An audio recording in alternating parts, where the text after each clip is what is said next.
ভারত অনেক শক্তিশালী দেশ, সেটা আমরা সবাই জানি। কিন্তু যদি কখনো ভারতের সাথে বাংলাদেশের যুদ্ধ হয়, বাংলাদেশ কতটুকু সেই যুদ্ধে প্রতিরোধ করতে পারবে, এটা আমাদের জানাটা খুবই গুরুত্বপূর্ণ। কিছুদিন আগে ভারতের প্রতিরক্ষা মন্ত্রী লখনৌ কনফারেন্সে ভারতীয় সেনাবাহিনীকে যুদ্ধের জন্য প্রস্তুত থাকতে নির্দেশ দিয়েছেন। সেই সাথে তিনি বাংলাদেশের সাথে উত্তেজনার বিষয়টিও উল্লেখ করেছেন। এই থেকে পরিষ্কার বোঝা যায় যে ভারত সরকার ভবিষ্যতে বাংলাদেশের সাথে সংঘাতের সম্ভাবনা দেখছে। গ্লোবাল ফায়ার পাওয়ার 2024 সালের র্যাঙ্কিং অনুযায়ী বিশ্বের ক্ষমতাশীল দেশগুলোর মধ্যে বাংলাদেশ 37তম স্থানে রয়েছে। বাংলাদেশের প্রায় 1,63,000 সৈন্য রয়েছে, যা বিশ্বের 34তম বৃহৎ সেনাবাহিনী হিসাবে গণ্য হয়। তাই আজকের ভিডিওতে আমরা আলোচনা করব বাংলাদেশের সামরিক শক্তি কতটুকু এবং বাংলাদেশ কি ভারতের সাথে যুদ্ধ করতে পারবে নাকি প্রথম দিনেই পরাজিত হবে। বাংলাদেশের যুদ্ধ ক্ষমতা অনেকটাই দেশের জনসংখ্যার উপর নির্ভরশীল, আর বাংলাদেশ বিশ্বের 8ম বৃহত্তম জনসংখ্যার দেশ হিসাবে পরিচিত। বাংলাদেশের প্রায় 40% মানুষ যুদ্ধের জন্য উপযুক্ত এবং দেশের আধা সামরিক বাহিনীর সংখ্যা প্রায় 68 লক্ষ। প্রতিরক্ষা খাতে বাংলাদেশ বিশ্বে 43তম বৃহৎ বাজেটের অধিকারী, যেখানে প্রতি বছর প্রায় 699 কোটি ইউএস ডলার ব্যয় হয়। ক্রয় ক্ষমতার দিক থেকে বাংলাদেশের অর্থনীতি বিশ্বের মধ্যে 27তম স্থানে রয়েছে, যা দেশের যুদ্ধ ক্ষমতাকে উল্লেখযোগ্যভাবে বাড়িয়ে তুলেছে। আপনারা যারা মনে করছেন বাংলাদেশ অতি দুর্বল রাষ্ট্র, তাহলে আপনাদেরকে বলে দিই, বাংলাদেশের কাছে রয়েছে 350টির বেশি যুদ্ধ ট্যাঙ্ক, তার সাথে 13,000-এর বেশি সামরিক যান। আর গ্লোবাল ফায়ার পাওয়ার রিপোর্ট অনুযায়ী বাংলাদেশের কাছে 450টি কামান রয়েছে, এর মধ্যে স্বয়ংক্রিয় কামান রয়েছে 300টি। বাংলাদেশ সামরিক বাহিনীর কাছে মোবাইল রকেট প্রজেক্ট রয়েছে 78টি, এর সাথে রয়েছে 27টি সেলফ প্রোপেলড আর্টিলারি। বাংলাদেশ সামরিক বাহিনীর কাছে মোবাইল প্রজেক্ট রয়েছে 71টি, এর সাথে রয়েছে 28টি নর্মাল আর্টিলারি, 53টি টাউট আর্টিলারি, 77টি রকেট আর্টিলারি। বাংলাদেশের মতো সামরিক শক্তি আছে নেদারল্যান্ড, পর্তুগাল এবং মায়ানমারের মতো দেশগুলোর। এবার যদি আপনি মনে করেন বাংলাদেশের এত শক্তি থাকা সত্ত্বেও ভারত কি কখনো বাংলাদেশকে আক্রমণ করার সাহস পাবে, তো আপনাদের জানিয়ে দিই, ভারতের ডিফেন্স ফোর্স কখনোই অন্য দেশকে আগে আক্রমণ করে না। এর জন্য ভারতের আর্মিদের অ্যাটাকিং ফোর্স বলা হয় না, ভারতীয় আর্মিকে বলা হয় ডিফেন্স ফোর্স। এবার চলুন আপনাদের জানিয়ে দিই বাংলাদেশের কাছে আর কি অস্ত্র এবং হাতিয়ার রয়েছে। তো বাংলাদেশের কাছে আছে অনেক ক্ষমতা সম্পন্ন বিমান ফোর্স, যেটা পৃথিবীর মধ্যে 39তম। বাংলাদেশ বিমান বাহিনীর কাছে 216টি বিমান রয়েছে, যেখানে যুদ্ধ বিমান রয়েছে 44টি। বাংলাদেশের কাছে হেলিকপ্টার রয়েছে 73টি, আর এগুলো সবগুলোই অনেক ডেঞ্জারাস। বাংলাদেশ বিমান বাহিনীতে 16টি F-7 বিমান রয়েছে, তার সাথে 9টি প্রশিক্ষণপ্রাপ্ত বিমান, 15টি L-7 বিমান এবং 23টি PT-6 প্রাথমিক বিমান। এর সাথে Mi-171 যুদ্ধ বিমান, 2টি W-139 সামরিক বিমান। 2011 সালে বাংলাদেশ বিমান বাহিনী অনেকগুলো ডেঞ্জারাস বিমান কিনেছেন, যেগুলোর মধ্যে সবগুলোই ভয়ঙ্কর যুদ্ধ বিমান, আর যার সাহায্যে ভূমি থেকে আকাশ এবং আকাশ থেকে ভূমিতে লক্ষ্যবস্তুকে হামলা করতে সক্ষম। বাংলাদেশ বিমান বাহিনী সম্প্রতি চীন থেকে 2 রেজিমেন্ট বিমান ক্রয় করেছেন। কিছুদিন আগে বাংলাদেশ বিমান বাহিনী যুক্ত হয়েছে JS-11B। এটা অত্যন্ত ডেঞ্জারাস রেডার ব্যবস্থা, যেগুলো আকাশের মধ্যে চলন্ত অবস্থায় বুঝতে পারে আকাশপথে কোনো শত্রু জাহাজ আছে কিনা। এর সাথে অনেক পাওয়ারফুল হেলিকপ্টার রয়েছে। তো বন্ধুরা, বাংলাদেশ বিমান বাহিনী সম্পর্কে তো ভালো করে জানলেন, এবার আপনাদের জানিয়ে দিই বাংলাদেশ নৌবাহিনী কতটা পাওয়ারফুল। তো বাংলাদেশ নেভির কাছে সব মিলিয়ে যুদ্ধ জাহাজ আছে 109টি। বাংলাদেশের কাছে 7টি ফ্রিগেট, 6টি করভেট, আর বাংলাদেশ নৌবাহিনীর কাছে সাইলেন্ট কিলার অর্থাৎ সাবমেরিন রয়েছে 2টি। বাংলাদেশ সরকার নতুন উদ্যোগ, আরও সামরিক বাহিনীতে 2030 সালের মধ্যে আরও বেশি করে উন্নত করার জন্য নতুন ধরনের যুদ্ধ সরঞ্জাম ক্রয় করা হয়েছে। মাঝে মধ্যে এরকম দেখতে পাওয়া যায় মায়ানমারের রকেট বাংলাদেশ সীমান্তে ঢুকে পড়ে, তার সাথে অনেক সময় মায়ানমারের প্লেন বাংলাদেশ সীমানা লঙ্ঘন করে।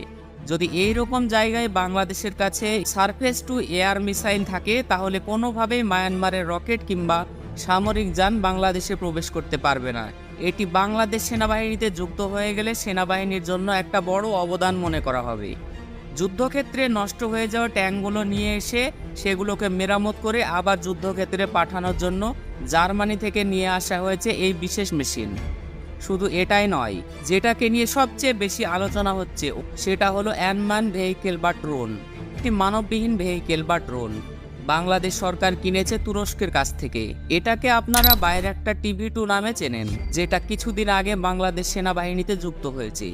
এটা বর্তমান বিশ্বের সবচেয়ে পাওয়ারফুল ড্রোন হিসেবে বিবেচিত। ইউক্রেন রাশিয়ার যুদ্ধে মাত্র 200টি এই ড্রোন দিয়ে রাশিয়া 13,000 অস্ত্র ধ্বংস করেছে। মূলত এই ড্রোনের কারণে ইউক্রেন রাশিয়ার বিরুদ্ধে যুদ্ধে টিকে আছে। রাইটার্সের প্রতিবেদন থেকে জানা যাচ্ছে বাংলাদেশ বাহিনী তুরস্কের কাছ থেকে বিভিন্ন আর্মার ভেহিকেল এবং নেক্সট জেনারেশন ড্রোন ক্রয় করেছে। এর সাথে নৌবাহিনীর জন্য চীন থেকে ফ্রিগেট এবং বিভিন্ন ধরনের মিসাইল আর উপকরণ ক্রয় করেছে। এছাড়াও চীনের সহযোগিতায় সাবমেরিন ডক নির্মাণ করা হচ্ছে। এর সাথে বিভিন্ন সুযোগ সুবিধা নিশ্চিত করা হয়েছে। শুধু এটা নয়, ইতালি থেকে ইউটিলিটি হেলিকপ্টার নিয়ে আসা হয়েছে নৌবাহিনীর জন্য এবং কানাডা থেকে অটোমেটিক হাতিয়ারের সাথে নিয়ে আসা হয়েছে পাওয়ারফুল স্যাটেলাইট সিস্টেম। সব মিলিয়ে বলা যায় বাংলাদেশ এক নতুন প্রজন্মে পা দিয়েছে। ভারত পৃথিবীর দ্বিতীয় বৃহত্তম সৈন্য শক্তির অধিকারী। 2023 সালে ভারতের সামরিক বাজেট ছিল $54 বিলিয়ন।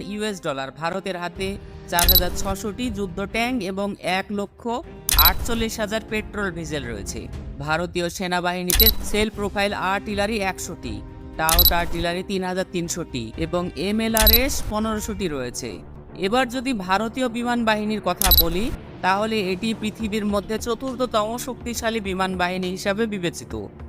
ভারতীয় বিমান বাহিনীর কাছে মোট 2,200টি যুদ্ধ বিমান রয়েছে, এর মধ্যে ফাইটার জেটও অন্তর্ভুক্ত। তাহলে চলুন জেনে নিই ভারতের বিমান বাহিনীতে কী ধরনের শক্তিশালী অস্ত্র এবং যন্ত্রপাতি রয়েছে। ভারতের যুদ্ধ বিমান রয়েছে 576টি আর ট্রেনিং বিমানের সংখ্যা 320টি। ভারতের হাতে রয়েছে 700 হেলিকপ্টার এবং 37টি অ্যাটাক হেলিকপ্টার। ভারতের সাথে কিছুদিন আগে রাফাল যুদ্ধ বিমান যুক্ত করেছে তার সামরিক বাহিনীতে।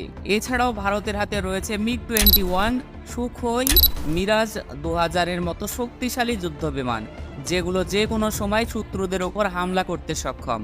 ভারতীয় বিমান বাহিনীতে বিভিন্ন ধরনের উন্নত মানের ড্রোন যুক্ত হয়েছে, যার সাহায্যে আকাশে থাকা অবস্থায় শত্রু বাহিনীর তথ্য সংগ্রহ এবং সেই অনুযায়ী আক্রমণ পরিচালনা করা সম্ভব। ভারতের কাছে আছে অত্যাধুনিক সারফেস টু এয়ার মিসাইল, যেগুলো শত্রুদের যে কোনো আকাশ আক্রমণে প্রতিহত করতে সক্ষম। এবার আমরা জেনে নেব ভারতের নৌবাহিনী সম্পর্কে।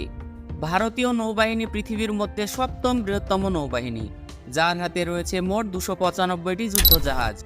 এর মধ্যে রয়েছে 1টি এয়ারক্রাফট ক্যারিয়ার, 10টি ডেস্ট্রয়ার, 13টি ফ্রিগেট এবং 22টি করভেট এবং 17টি সাবমেরিন।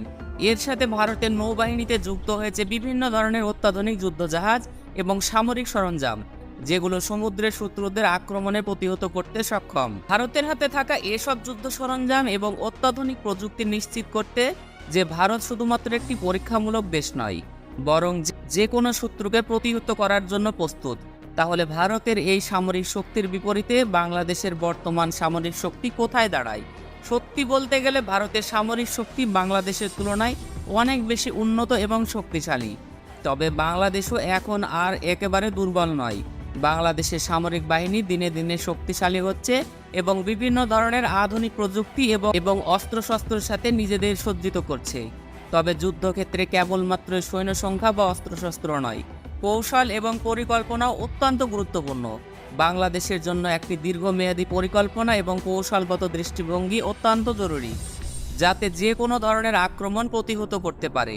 যদি ভবিষ্যতে ভারতের সাথে বাংলাদেশের কোনো ধরনের সংঘাত হয়, তাহলে তা শুধুমাত্র সামরিক শক্তির ওপর নির্ভর করবে না, বরং আন্তর্জাতিক কূটনীতি সম্পর্কে সমর্থন এবং অন্যান্য দেশগুলোর ভূমিকা অতি গুরুত্বপূর্ণ হবে। এই ভিডিওর মাধ্যমে আমরা বলতে চাই, বর্তমান সময়ে বাংলাদেশ একটি শক্তিশালী সামরিক বাহিনী গড়ে তুলেছে এবং ভবিষ্যতে যদি যুদ্ধের মতো পরিস্থিতি আসে, তাহলে বাংলাদেশ তার ক্ষমতাশালী সামরিক বাহিনীর সাহায্যে প্রতিরোধ গড়ে তুলতে পারবে। তাহলে বন্ধুরা, আজকের মতো ভিডিওটি এখানে শেষ করছি। ভিডিওটি ভালো লাগলে অবশ্যই একটি লাইক করবে। ভিডিওটি কেমন লাগলো সেটা কমেন্ট করে জানান। যদি এইরকম আরও ভিডিও দেখতে চান, তাহলে চ্যানেলটি অবশ্যই সাবস্ক্রাইব করুন। ভালো থাকুন, সুস্থ থাকুন, দেখা হচ্ছে পরবর্তী ভিডিওতে। ধন্যবাদ।